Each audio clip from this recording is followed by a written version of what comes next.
Yeah. So you believe that Adam and Eve and Noah's Ark. You believe, to just take something, Genesis 19:5, 2 angels came to Lot's house in Sodom and Gomorrah. Now, he was the only righteous man in the village, and the locals wanted to know the angels. They wanted to homosexually rape the angels. So Lot offered his virgin daughters instead as an appeasement.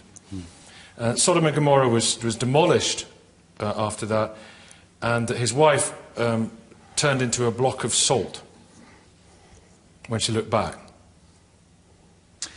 You believe that happened? I take my cues from Jesus, who we've already agreed is Did historically that accurate. happen? I believe that Jesus believed the Old Testament to be historically accurate. Do you believe that that happened? I believe it happened because Jesus did.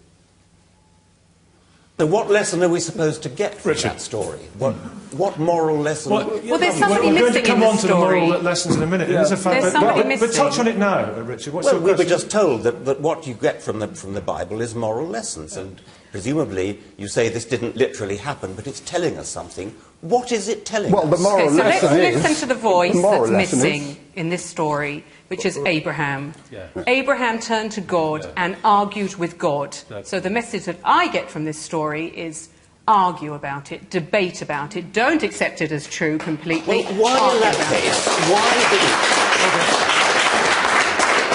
didn't... If you want to convey a message, which is in this case argue about it, why not just say argue about it? Why wrap it up? Do you want to remember that message? Richard, in your books, you've been pretty scathing about the God of the Old Testament.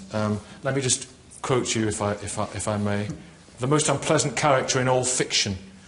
Misogynistic, homophobic, racist, genocidal, megalomaniacal, sadomasochistic. And you go on, but it's quite a list that you... I should have thought that was beyond dispute, but I would come on to the New Testament. What about the God of the New Testament?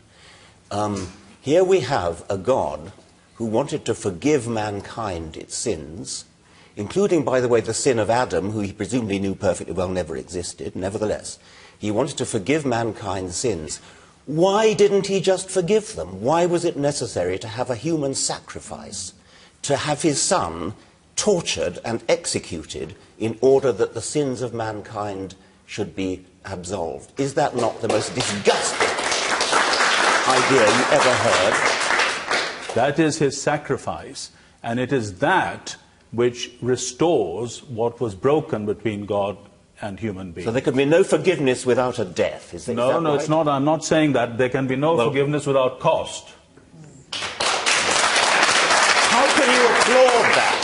How can you applaud that? Because it's true. So I don't want a hygienic life. I don't want a life full of things that are just nice and just clean. There's lots that's messy and lots that's difficult that is in the canon and was kept in the canon. And also the canon developed. So from a Jewish point of view, we continually developed how we see the Bible, so we continue to develop how we see God and how we see ourselves. So actually I think there is truth in the messy, horrible stories as well.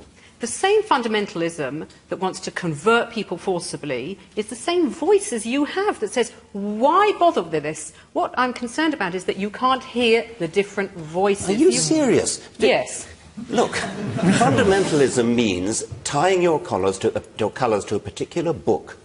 And Or idea, and rejecting everything else. Exactly what I am doing is saying, do not tie yourself to a book. Look at the good ideas, reject the bad ideas, accept the good ideas, find good ideas wherever you may find them.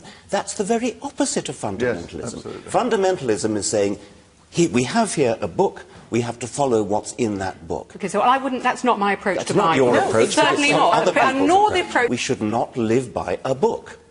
So, and I know you don't live by the book, but unfortunately, the vast majority but I of don't religious turn people around in and the say, world and do. therefore chuck it all out. The language that you use... Did I say chuck it all out? You said, why deal with the Bible at all? I said, why deal with the Bible as a moral text? I value the Bible hugely as a work of literature, as I've said in my book, The God Delusion. You can find good quotations in the Bible to support the point of view that you want to adopt, and of course you can find the exact opposite. So why not bypass the Bible altogether as a source of authority, and simply say, as Shakespeare said, as Milton said, as anybody you like, you quote anybody in literature you like, and as Isaiah said, or as Jesus said, you can get quotations from literature all over the place to bolster the point of view that you want to make. That's what Martin Luther King did, and many other people have done from the Bible. You can get it from Shakespeare, you can get it from Milton, as I say, you can get it from Aldous Huxley, from all sorts of people, Dickens. The Bible should not be given the privileged status. We shouldn't be discussing here, is the Bible relevant today? We should be discussing, is literature generally relevant? Absolutely. We all want to do good, and we can discuss together how to do good. Why would we bother to go back to a book that was written 2,600 years ago in order to do that? When you think who wrote that book, they were ignorant, they were desert-dwelling scribes, they had absolutely no... This is the arrogance of the modern world. This is arrogance, that these people, these geniuses who put the Bible together... Genius. Genius. Even at the level of literature, I mean, why do you admire it as literature if they were not geniuses? Well, I admire the English literature of the... I've no idea about the original Hebrew. I know. To look at the Bible and have no idea about the original Hebrew, and then to say they were ignorant is frightening. Francesca. Come on. No, I've got to answer that. Wait a minute. I've got to answer that. Of course, the Bible was written in Hebrew. I was about to say, when I was cut off, that I have no way of judging the literary quality of the original Hebrew. I'm told, I can read Hebrew, and I'm told that it's very good. I'm told that the original Hebrew is a very good quality. Nevertheless, when we're talking about moral philosophy, when we're talking about the origin of the cosmos, when we're talking about the origin of life, when we're talking about why we all exist, there is no reason whatever why we should treat the writings of scribes in whatever it was, 800 BC, 600 BC, as being particularly wise. We could listen to Confucius, we could listen to the Buddha, there are all sorts of people we could listen to, and we could listen to modern philosophers as well and modern scientists as well. Once again, I come back to the point, there is nothing special about the Bible. Yes.